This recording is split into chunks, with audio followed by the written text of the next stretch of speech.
Hi friends, welcome back to my channel creative corner. ఈరోజు మన ఛానల్లో గుమగుమలాడే స్పెషల్ చికెన్ కర్రీ ఎలా తయారు చేసుకోవాలో చూడబోతున్నాం. ఒక్కసారి దీని టేస్ట్ చూస్తే మళ్ళీ మళ్ళీ అడిగి తినాలనిపించే రుచి ఇది. నేను ఇక్కడ 1/2 kg చికెన్ తీసుకున్నాను. దీనిలోకి మసాలా ఎలా ప్రిపేర్ చేసుకోవాలో చూద్దామండి. 1 ఇంచి అల్లం తీసుకొని ముక్కలుగా కట్ చేసి పెట్టుకోవాలి. అలాగే సగం కొబ్బరి చిప్పలో సగం వంతు తీసుకొని ముక్కలుగా కట్ చేసి పెట్టుకోవాలి. 4-5 వెల్లుల్లి రెబ్బలు వేసుకోవాలి. ఒక పెద్ద ఆనియన్ సైజుని ముక్కలుగా కట్ చేసి పక్కన పెట్టుకోవాలి. ఇందులోకి 1 స్పూన్ తెల్ల నువ్వులు, అలాగే 4-5 జీడిపప్పులు వేసుకొని మెత్తగా మిక్సీ పట్టుకోవాలి.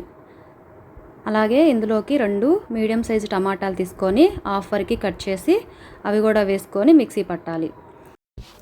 ఇప్పుడు స్టవ్ ఆన్ చేసి ఒక మందపాటి గిన్నె పెట్టుకోవాలి. ఇందులోకి 2 లేదా 3 టేబుల్ స్పూన్ల ఆయిల్ వేసుకోవాలి. ఈ ఆయిల్ కొంచెం హీట్ ఎక్కిన తర్వాత 1 స్పూన్ ఆవాలు, 1 స్పూన్ జీలకర్ర వేసుకొని ఫ్రై చేయాలి. దీనిలోకి మనం ముందుగా చేసుకున్న ఈ మసాలా పేస్ట్ అంతటిని వేసుకొని కలుపుకోవాలి. పచ్చివాసన పోయేంత వరకు వేయించుకోవాలి.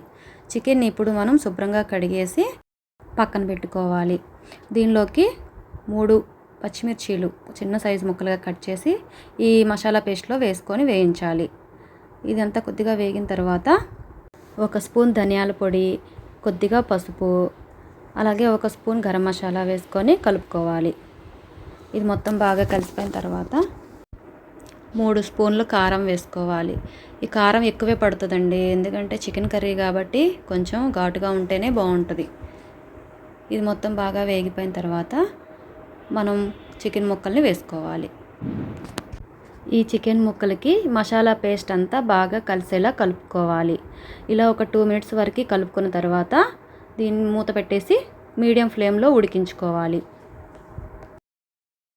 2 నిమిషాలు ఆగిన తర్వాత మూత తీసి ఇంకొకసారి బాగా కలుపుకోవాలి.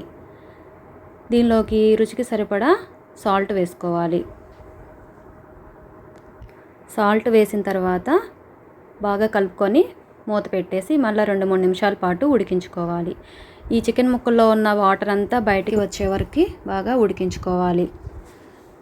ఇలా చూడండి, చికెన్ అంతా ఇలా ఈ కన్సిస్టెన్సీలోకి వచ్చే వరకు బాగా ఉడికించిన తర్వాత దీనిలోకి కాసిన వాటర్ యాడ్ చేసుకొని ఇంకొక 5 to 7 మినిట్స్ వరకు ఉడికించుకోవాలి. 7 మినిట్స్ ఆగిన తర్వాత చూస్తే ఇలా చికెన్ అంతా ఉడుకుతూ ఉంటుంది. ఒక 2 మినిట్స్ వరకు అలా ఉడికించుకున్న తర్వాత చూడండి, చికెన్ చాలా గ్రేవీగా తయారవుతుంది. ఇంతేనండి, ఎంతో టేస్టీ అయిన చికెన్ కర్రీ రెడీ అయిపోయింది. ఈ చికెన్ కర్రీ రైస్లో కానీ, రోటీలో కానీ, చపాతీ కానీ, పరోటా కానీ దేనికైనా పర్ఫెక్ట్గా సెట్ అవుతుందండి. ఇలా తయారు చేసి మీరు కూడా టేస్ట్ చేయండి. ఎలా వచ్చిందో కామెంట్ రూపంలో చెప్పండి. ఈ రెసిపీ కనుక మీకు నచ్చినట్లయితే లైక్ చేసి, షేర్ చేసి, సబ్స్క్రైబ్ చేయండి. Thank you for watching.